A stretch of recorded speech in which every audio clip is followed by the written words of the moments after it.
Welcome, folks, to a awesome SavageUniverse stream. JM is currently incarcerated or off planet, or he might be dead at the time, but he will be back in 2 weeks to host the SavageUniverse. But so you're stuck with me today.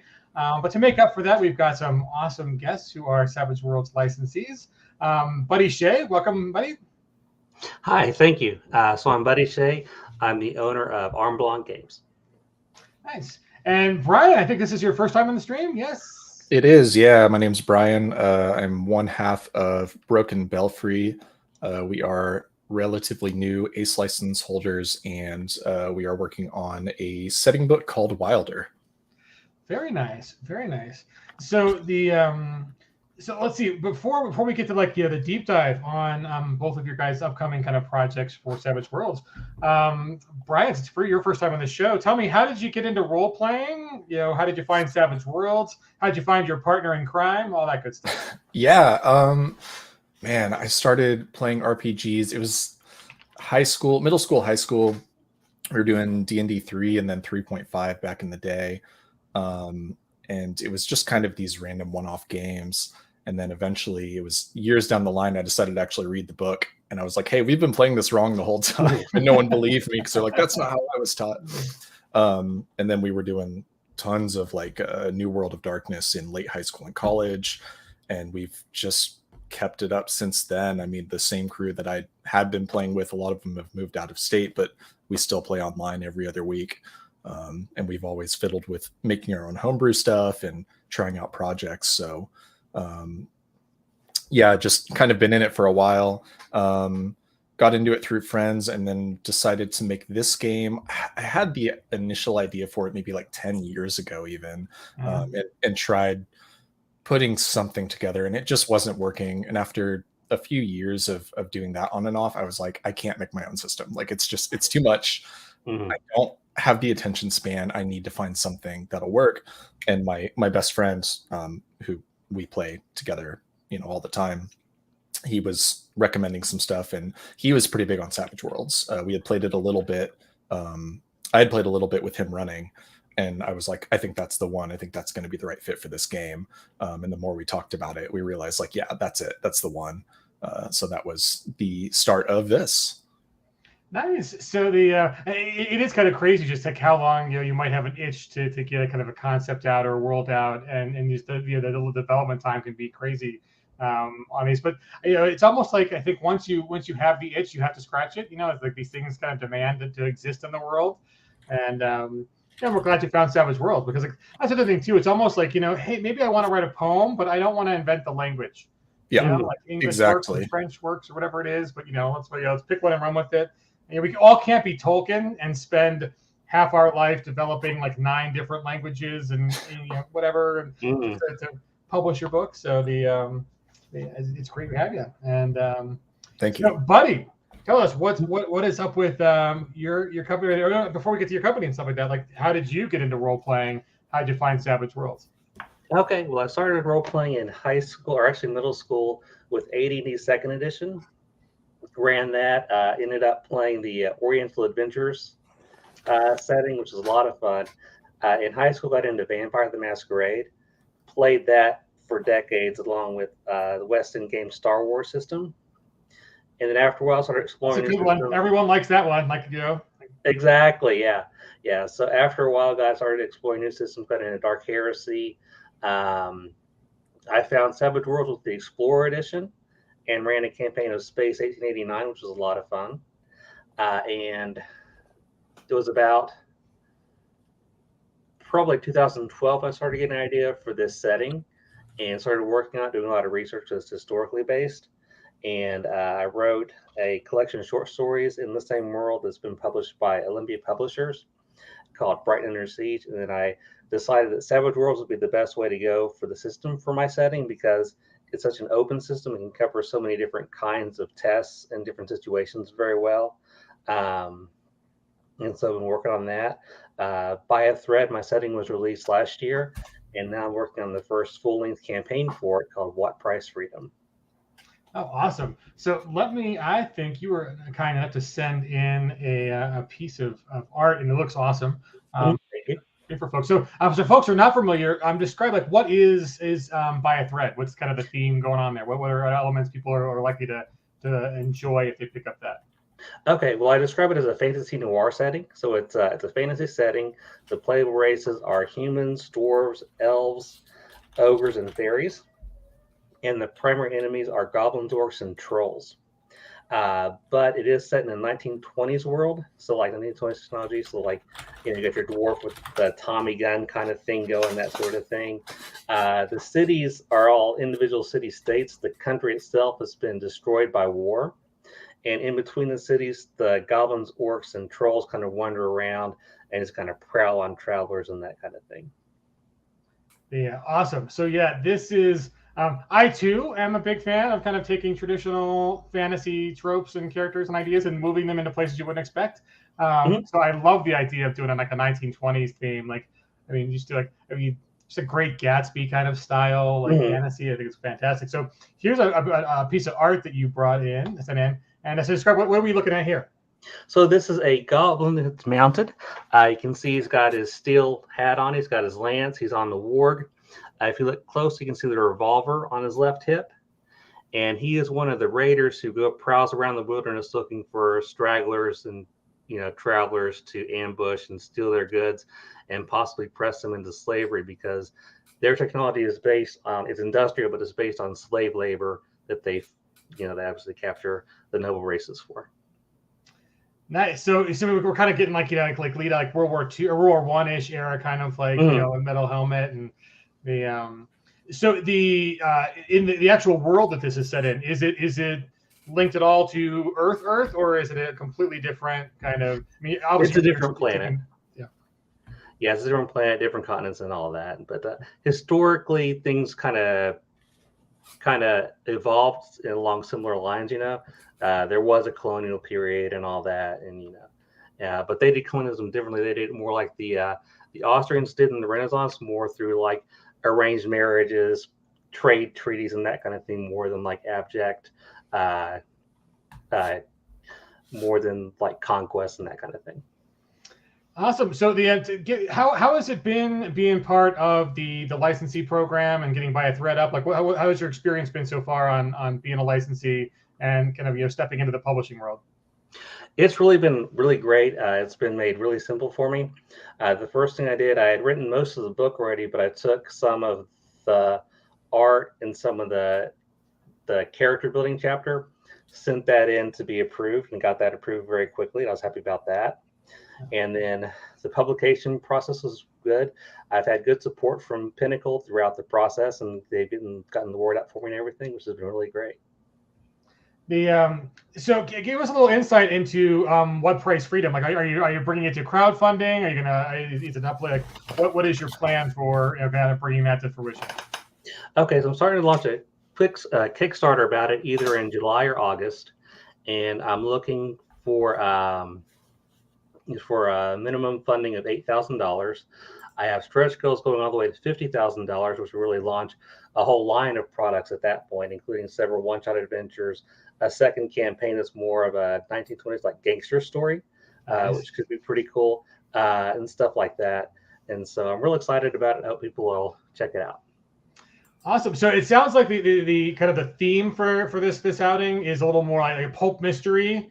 And the gangsters sound very city, but is there the picture of the art we show was a little wilderness. So is this going to be in city in the wilderness, or a mix of the two? Or so this campaign it starts in Brighton, which is one of the major cities in the region, goes on to Bakersfield, and then it ends up in the wilderness. And I describe it as a pulp mystery because it starts off more like a traditional mystery, interrogating witnesses, talking to suspects, that kind of thing. But as the players get more involved in the plot, it becomes more action adventure as they go. Oh, awesome! That sounds super exciting. So speaking of stepping into publishing, and Brian, tell us, what is the name of your imprint that you and your partner are putting together? So my partner, Blenderbat, who is doing the art and a lot of creative contributions. So the book that we're working on is called Wilder, and that is named for the monsters in the setting. So it's, it's funny, buddy is talking about these kind of mashup of genres, and these ideas of fusion are like central to what we're trying to do. So I have all these weird pitches whenever I bring it up. So I'll say it's like Pokemon Monster Hunter Wild West Witcher or something like that, and people are like, what? And then I explain it and they're like, oh, okay, that sounds really fun. So the setting is like kind of got some Wild West American frontier vibes, but culturally there's a lot of worldwide influence, especially from like Imperial China and the surrounding nations. So it's kind of like the initial catalyst for that idea was like, okay, what if Chinese Americans who built the railroads and did all these things in the American West, what if they actually had were the cultural powerhouse? And this is a fantasy world, it's not America, but like that sort of an idea. So it's like so the colonizing of this frontier world was done by these different cultures that are very different to the European cultures that we have. So it's a fusion, a marriage of American West with those. And then in that world, you've got this kind of wild frontier. You play as members of these traveler clans, these nomads, and specifically you play as tamers, which are people who can hunt and bind the wilders, these monsters, because they're very dangerous. So you go town to town, people might be like, hey, there's this dog that's on fire and keeps eating people, please get rid of it. And so you could either go put it in a bottle and keep it as your fighting pet, or you could kill it and use its parts. Yeah, that's one of my favorite ones. So there's all sorts of different vessels that you can keep them in, right? They're specially prepared with herbs or what have you. These are some sketches that Blender did. And there's kind of different clans. Traveler clans might prefer different kinds of things, which there's so much stuff we could get into that we probably won't have time for, but all sorts of different styles of objects you can keep them in. So yeah, you as players would deal with the problem however you see fit, and at that point, the townspeople would be like, "Okay, thank you. Here's your money. Now please leave because you have monsters in bottles. They don't like that. They're scared of you." That's kind of a thing mechanically that we did. You always have the outsider hindrance. You start with that because you cannot go town to town without people looking at you sideways and being afraid of you.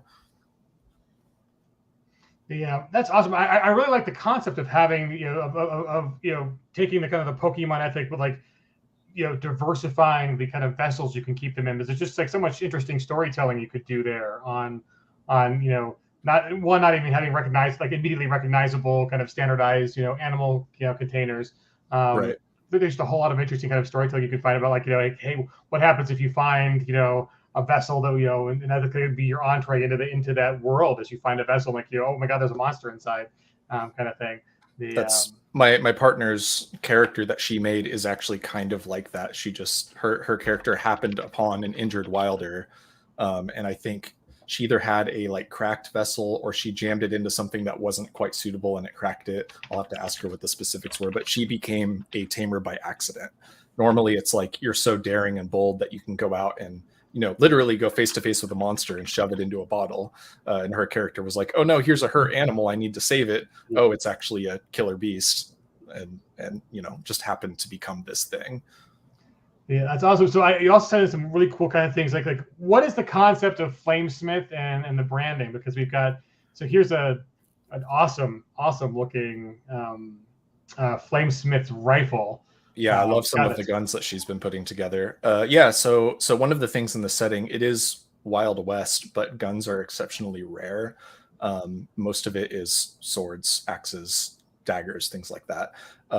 There is a group of monks called the Flamesmiths that have a monopoly on the gun trade, and they're the only ones who know how to make them. They use wilder parts to craft guns. So you'd take parts from a fire wilder and a metal wilder and put those together and make something that can shoot bullets. So they're these secluded monks. You go to them if you want a gun. You say, hey, I want this, kind of prove that you know how to handle one, give them a ton of money, and then they'll sell you one. But their licensing for that to prove that you have purchased that is they brand the back of your hand. And there's a bit of there's no explicit like magic in the setting, but what they'll do is they'll take some of the the ash and dust from the wood stock of your gun, and they put that into the brand. And so whenever you actually hold the handle, then the brand will glow. So yeah, here you can see this guy's about to get branded. So if you're holding a gun and you're not branded or the brand's not glowing, then everyone looking knows that that's not your gun. And if the flamesmiths find out about that, they will come find you and kindly ask you one time to give it back. You get one chance, buddy. You get one chance. Yep. Oh, that's fascinating. I like that. That is some awesome world building. Thank you. We've had a lot of fun just tossing ideas back and forth and coming up with this kind of stuff. Oh, Valentine. Yes. Yeah, you could pick up the casings of the nearby drive-by. Yeah, stay inside and stay safe, folks, especially in this kind of weather, right? Isn't it hot down there in Phoenix? Yeah, welcome, Tipsy Flipper. We've got two of our Savage Worlds aces on talking about their settings. We're talking about the Wilder, a kind of a new and upcoming setting that's still in development, and then the first Kickstarter for Arme Blanche games, which is on a thread. Is that in it? The setting is called Buy a Thread. The campaign is called What Price Freedom. Nice, excellent. So, right, cool 95. Yeah, see, no, stay inside. It's one reason not to move to Arizona. It's too hot. It's too hot. So Brad, you sent in one more piece of art that's like very kind of cool. So explain, like, who are the people in here? Yeah, this is a sketch that Blenderbet put together. So this idea of cultural fusion, right? You go to a saloon, but they're serving noodles, kind of a thing. And we've actually been delving a lot into all these different kinds of foods. We don't want it to just be like stereotypical type things, but we want to have a lot of really specific regional dishes from like different parts of China or Vietnam or whatever. But here it's just like you can see different cultural influences from like India, China, other things, and just people gathering in this place and enjoying some hot noodles. Nice. Food is important. It really is. I mean, anyone who's actually read like the before the show ruined it, but the Game of Thrones, the books, like any of the Tyrion chapters, they're all just filled with food. And it's like I didn't realize how much food was actually an important part of like world building. And so much. I actually found a show. There's a Chinese cooking show on Netflix called Flavorful Origins, and every episode I'm like, we have to put this in the game. It's so good. It's also just fun. Like, I mean, I had one friend who when he hosts RPGs, it's like the food on the table of food options is like themed to like the game that night. So that's amazing. Right? And it's just like, I mean, Savage Worlds is really good that way, with kind of, I mean, not with food, obviously. I mean, you can use food as bennies. I don't recommend it because the one time I played in the game where like we got bennies were like gummy bears. I just ate all my bennies, so my character died. No. Bennies, sorry. But it is kind of a fun system to be able to, like, you can reskin it very easily. You can theme it very easily. So I'll flip that question to you, buddy. In Buy a Thread, like, how do you have any setting rules or changes to the mechanics, or that you're interested in, proud of, that kind of really bring out the flavor of a 1920s meets fantasy kind of ethic? So I have several new edges and hindrances. One of my favorite edges is the private investigator edge, where you actually get licensed to carry a handgun around town concealed. You also get access to police records and can actually call on police backup if you're doing some kind of raid or something like that, which is really cool. There's also the private security option, where you actually get licensed to get military grade arms and carry them openly, which is pretty cool. One of my favorite things, though, is that I added edges that count for real estate. So, like, for example, you're a detective, right? So you have an office, or like you do a lot of metal work, that kind of thing. So you have your own workshop kind of thing as well. And I decided to handle that through edges instead of through actual funding, just because, none of us keep up with rent and all that kind of thing in their heroic game, so I just handled it with edges. That's really awesome. I mean, I think that's an interesting way to take on it. Because if you look at like the companions recently, like fantasy and superpowers, there's definitely been an element of those to cover bases, and so doing real estate kind of as an edge is a very interesting way. I'd love to see how that plays out, because that's a unique take on how to do it. And I do like that it's not just strictly like I mean, I guess you got your same start as I did in AD&D, and there it was they had like a castles guide that came out, and everything was just like you had to pay for it in gold, right? So there was just this incentive to go and get money, and then you spent your money. Whereas in Savage Worlds, I don't know that a lot of games or a lot of designers want to keep track of all those kind of nitty gritties, and it's not really a resource accumulation game. It's a little faster, easier. Let's not spend as much detail on the finer points on that. So doing it as edges is actually kind of pretty cool on how having access to those resources.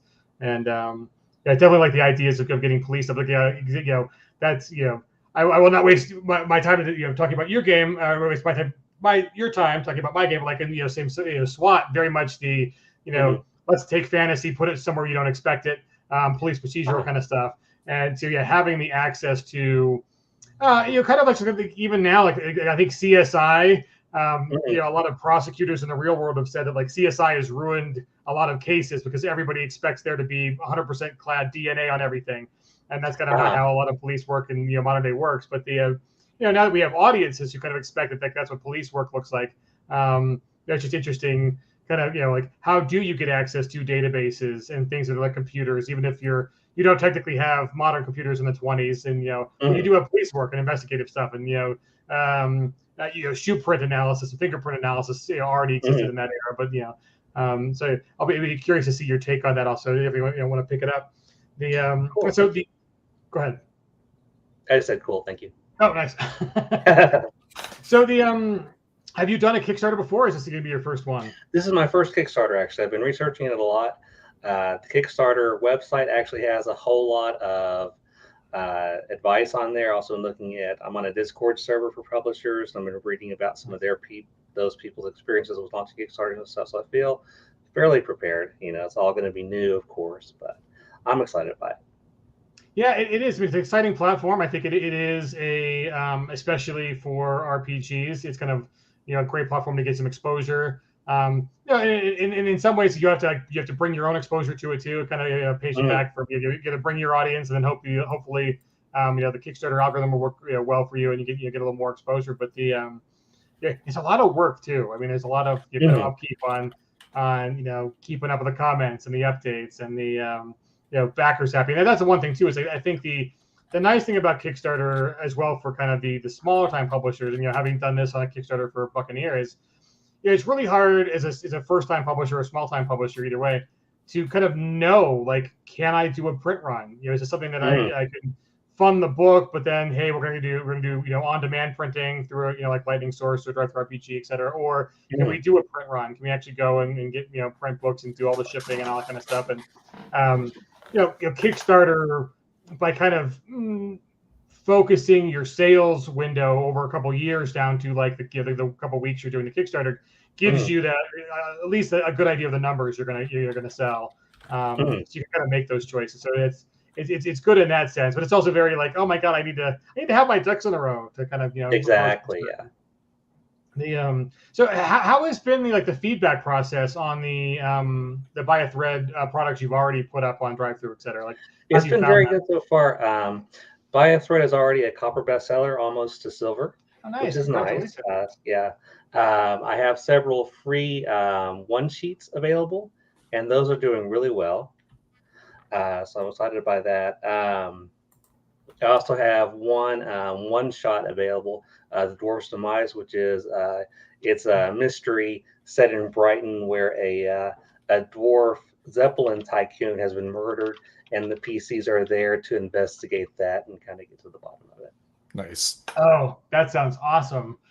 So I'm going to pop the link to the DriveThru RPG for Arme Blanche in the chat, folks, so everybody can go in there and head now and pick these up. Multiple free offerings, which again, it's a great idea doing something free because the demand for free is unlimited. And and then if you want to share that publisher Discord for folks who are interested, and also we could definitely advertise that. Let me see. Okay. Boom. So here's the DriveThru IP link for Arme Blanche games, guys. So head there now, and you can get the again several free adventures. But the Buy a Thread is only $19.99, and Dwarf's Demise $4.99. And there's actually a really cool additional $2 map that can go along with that campaign. and it looks like, ooh, that might be a chessboard on that map. Interesting. Yeah. I like it. The so the free character sheet with some really good art on it too. So talk about that. Like, how has art is kind of one of the hardest things to do in as a first time kind of publisher and getting things up and going. So have you done any art yourself? Have you always branched out and found artists? Like, how has that process been for you and your kind of your design work so far? So I've done a lot of the graphic design myself. Like, for example, in Buy a Thread, each page has a corner piece. I designed those corner pieces. Also, all the design pieces on the character, I designed those as well. But I had a friend of mine actually put all the layout together for the character sheet.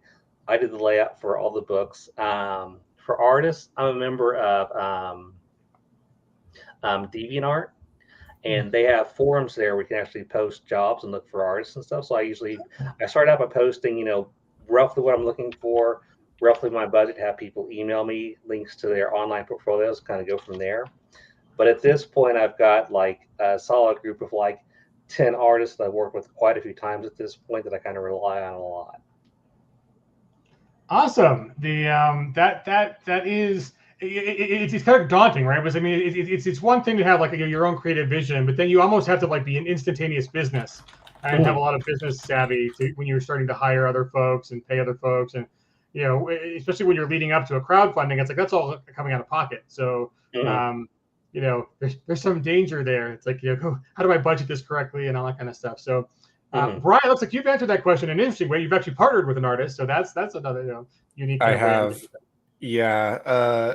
It really worked out well. So we met on Twitch just through video games and kind of mutual interests and things, and I knew that she did art, and I actually commissioned her for some initial Wilder pieces earlier on. Just to kind of get some stuff rolling. And the more we talked about it, the more interested she was. And I could tell she was really interested. And I was actually like, look, I don't want you to commit to this and like, get involved in this and feel like you have to do stuff for free, or for a cut of it when there might not be anything at the end of the road. And I made a really bad pitch to her, and she really wanted to do it. And so I was like, okay, we're partners on this, and it was such a good decision because even without the art, the creative aspect of it, the world building that we've been able to do, just bouncing ideas off of each other, I never would have gotten it this far without her help. So the fact that she actually does art on top of that, and we've been able to just put together the pitch was just amazing to me. I mean, that was such a fun process. So. That's awesome. So how is the development besides just the art? I mean, and again, like I think it's awesome how like art can kind of inform mechanics decisions and especially just fluff decisions. One of the kind of my eye went to. Oh, look, there we go. There she is. That's another way to do it, right? Is to demand to be heard. One of the awesome things in the vessels, I'll pop it up here for a quick second again, but like the Mexican clay whistle at the top. I love the art. Yes. But that's just a really cool. I mean, you can go down a Wikipedia pit on what were these used for? Were they ceremonial? Were they cultural? What were the designs? What kind of monsters would fit in that kind of cultural milieu? And so how has that been like having a partner in design?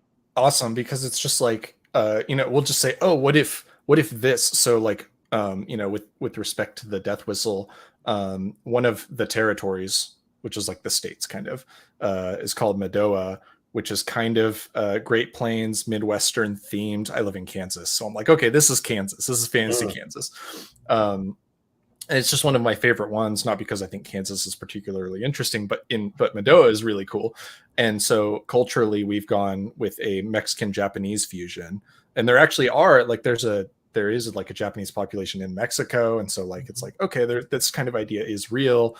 And it's that kind of a thing, right? You've got the Eastern influence, but then you also would have the sort of beaded clothing, bright colors, people living out in the plains riding horses and doing these kinds of things, and then also death whistles and that kind of cool stuff. So keeping like, you could have like a, an air aligned wilder, say like a big cat or something that's tied up in that thing, and it comes out and you blow on it and it comes out in a burst of wind and lands on all fours and starts snarling at something. Like that's the Fonzas, if you will.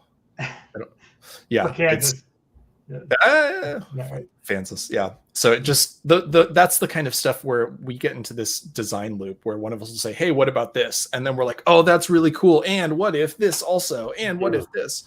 So like that, we kind of will get into we'll work each other up and have texts going back and forth and have a whole list of cool ideas by the end of it.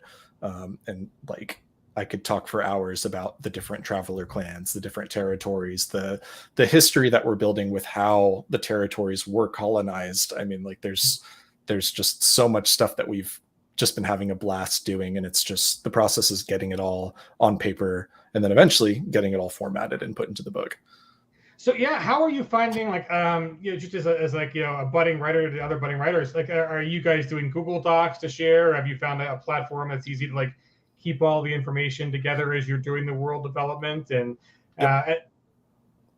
oh yeah, I was just talking like, Google Docs is kind of my default, and what I've done right now is I've split sort of the chapters loosely, but like the different chunks of ideas. So I have one doc for the territories, I have one doc for the traveler clans, I have one doc for sample opponents, things like that.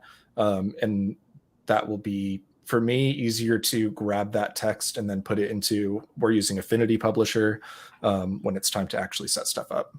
Yep. Nice. Google Docs, Affinity, Discord, exactly. So I think like any world builder, once you get the world building bug, I mean, it's it's a fatal case. How are you kind of paring down? I don't know if you're even at this stage yet, but like I think to publish one book, you have to build a whole world or a lot of a world, right? I mean, a whole lot more is in your mind and built and detailed than actually will ever end up in the very first book. There's for sure. There's more than so. Have you had to start paring down? It's like, okay, what can I tell people? What can I how much do I have to give them here? What am I saving for later adventures or later publications? Or have you done the pare down start part yet, or is it all just on the growth part? We're mostly growing. Now, when we were formatting the pitch, there was a lot of pairing because it's like, okay, we don't need to tell all this stuff. So we kind of got into a little bit of that early on, where we're like, all right, there's a lot of stuff we want to tell them. There's all this stuff we want them to see, but does it matter for what they're asking for? And so I imagine it's going to be a similar case when we get to the end of the road, where it's like, all right, we do have all these cool ideas, these stories. We have a whole thing where there's this character from the past called the Lost Poet. And so their stories about these stories will be sprinkled throughout the book, and legends and adventure hooks and things. And so it's like all this kind of stuff, but how much of that is going to be necessary to give this to players to run? We'll see. And definitely there's ideas that we've already had where it's like, yeah, this shouldn't be for the first book. Biggest issue has been allocating knowledge to what section. Yeah, exactly.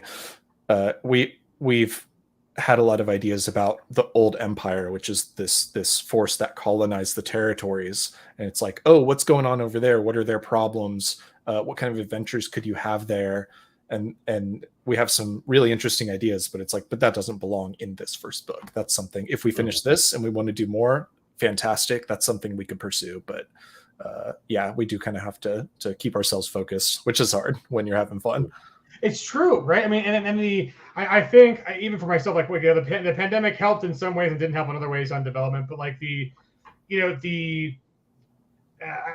Shane or someone else had a really kind of a great quote on like, if you have an itch to write something, play it first and see if just playing it scratch that itch. Because if it existed past just playing it, then then it can be a book, it can be a setting, it can be but if it was just enough for playing it, because like the urge to experience it for yourself versus to make it a thing in a world and then share with other people, you're kind of taking on all of the burden of publishing and putting it out there, and it's not just being your home group and it's a cool idea, but you actually have to share it, and that's a whole kind of different process. So it's interesting just having having you kind of in that nascent form of getting it out there. So I mean, for you, what has been the difference between, oh, this is something cool, I'll show to my friends, and like, this needs to be out there, I want to make this has got to be a thing. Yeah, I mean, some of it was the more that I shared it, the more people got on board and were like, oh wow, like this is a really interesting idea, I like this is cool. And that made me think, like, maybe this is cool, like maybe this isn't just some weird idea, maybe it works. And I've always wanted to make an RPG. I mean, I've made bad homebrew RPGs over and over throughout the years. Nice. And being able to do something that I can really call my own and hopefully publish it and say, I mean, that's the goal, is just to be able to say, like, we did it, here is a real thing that someone could go get, even if I can do a print on demand and have it on my shelf, it's like, that's a point of pride to be able to say, like, I made something real. And I feel like I said, just the more I bounce this off of people, the more I realized that it was something that was worth doing beyond just an idea on paper. Yeah. So one last question for you: when people buy this product and they're going to play their first game, what does that party look like? Like, who are the characters and what is their goal in the adventures in WoW? Yeah, good question. So by default, players play as tamers, which are members of the nomadic traveler clans. You wouldn't have to. You could just roll a standard Savage Worlds character and be like, oh, I want to be a flamesmith running around with these guys. You could, but by default, you're supposed to be a tamer. You start with one wilder, but you can catch more throughout play. And you could be from any of the traveler clans. They work together. Especially tamers work together fairly well. You could all be from the same one if you wanted to. They all kind of have different specialties. Your default job is to hunt wilders and deal with those kinds of problems. And that's kind of the bread and butter thing. So like, you wouldn't want every game to be that. That's a good intro campaign. But if all you're doing is hunting wilders, then it's just kind of like, okay, cool. We got another kill. We got some stuff. Other things you might do is, like, if there are bandits in an area and there's no there's not a whole lot of law. There is a group called the Lawmen, which are kind of like rangers, but they're not everywhere. So if you go to a place that's remote and there's no one protecting them, they might pay you to do that. If there has been like a murder, or if there is some kind of corrupt official that is oppressing people in an area and causing problems, maybe that's something that your group would get into. So you kind of just take on whatever is available. Especially if it's dangerous, because you're dangerous people. People don't trust you necessarily, but because you're outsiders, that does line up certain kinds of work that your average farmer or baker isn't going to want to take. That's cool.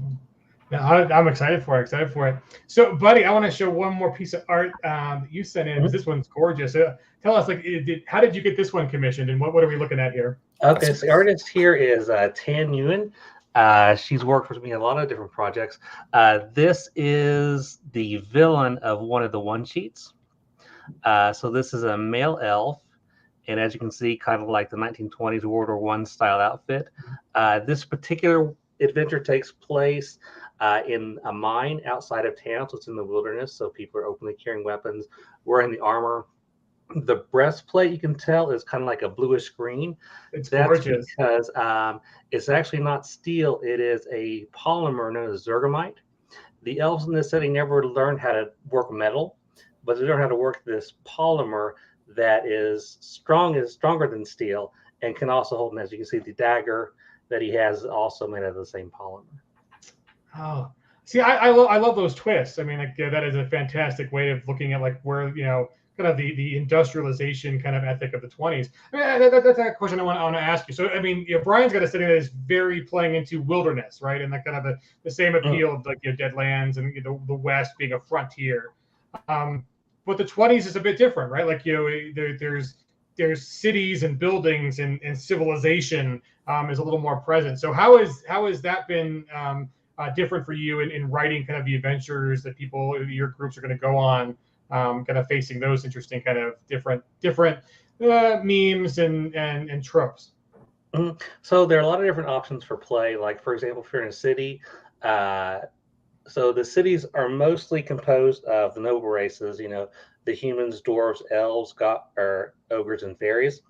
but they've all been thoroughly infiltrated by goblins living in sewers and abandoned buildings and that kind of thing.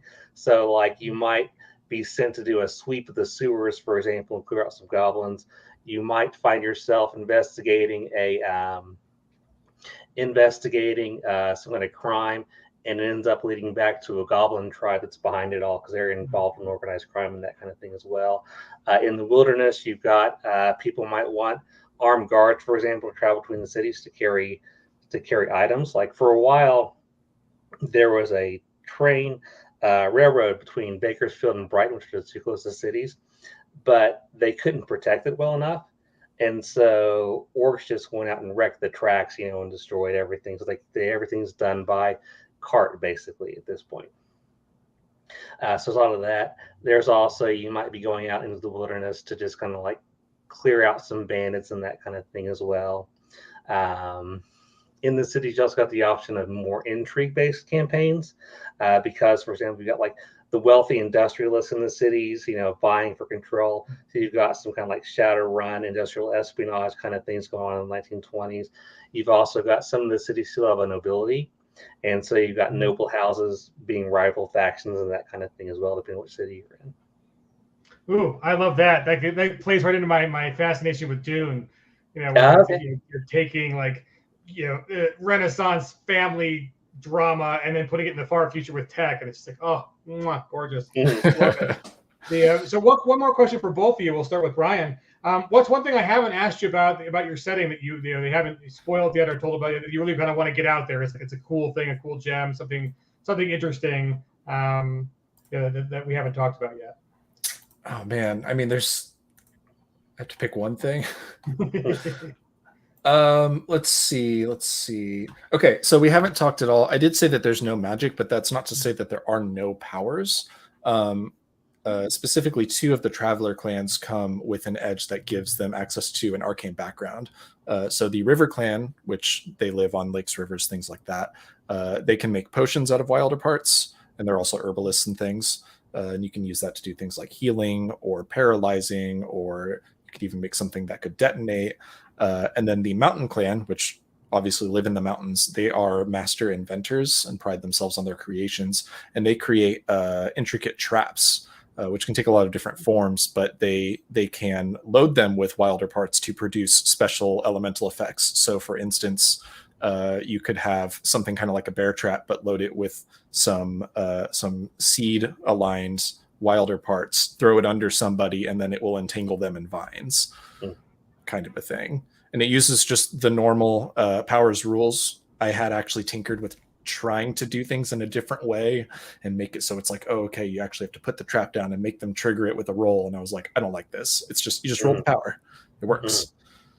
Special bullets. Yes, Splendor said special bullets. That's something that we're going to delve into as well. Elementally powered bullets that you could buy from the flamesmiths so that you could do, fire ammo or electric ammo or things like that. So the only magic is by harvesting wilder parts and processing them and using them to do special things.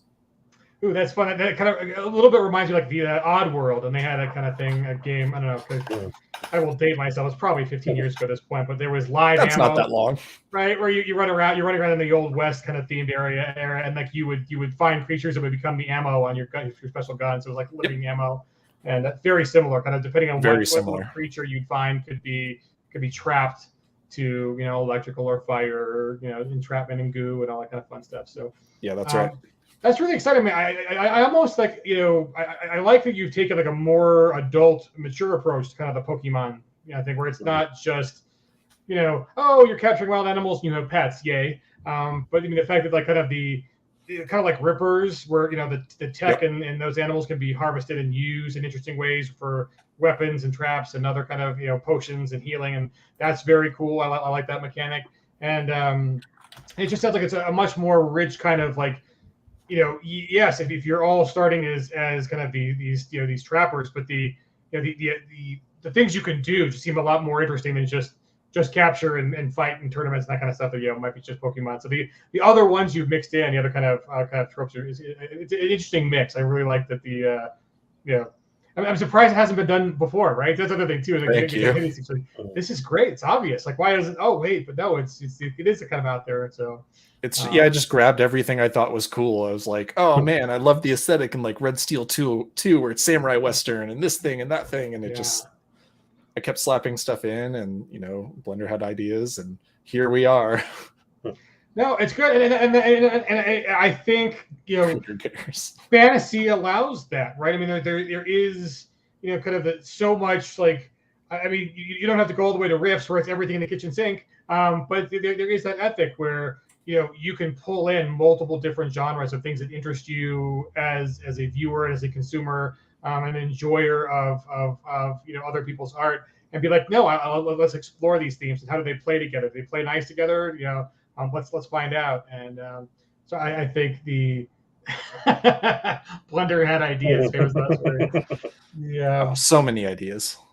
And that is cool. I mean, I think that is the rule of cool wins all debates. You don't always have to explain the physics behind it. It's cool. Let's do it. It's fun. That's the guiding principle for this. Is that cool? Put it in. Would I think that was cool when I was 9? Yeah. Right. I mean, the 9-year-old in all of us is really, there's nothing wrong with that. Everyone, it's not immature. It's having a youthful spirit and enjoying fun things in life. So, absolutely, playing make believe is still it's where it's at.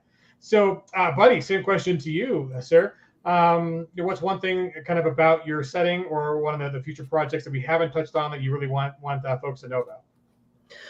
So, one thing about the project I'd like to share about What Price Freedom is that during the playtest, it did take characters all the way to legendary.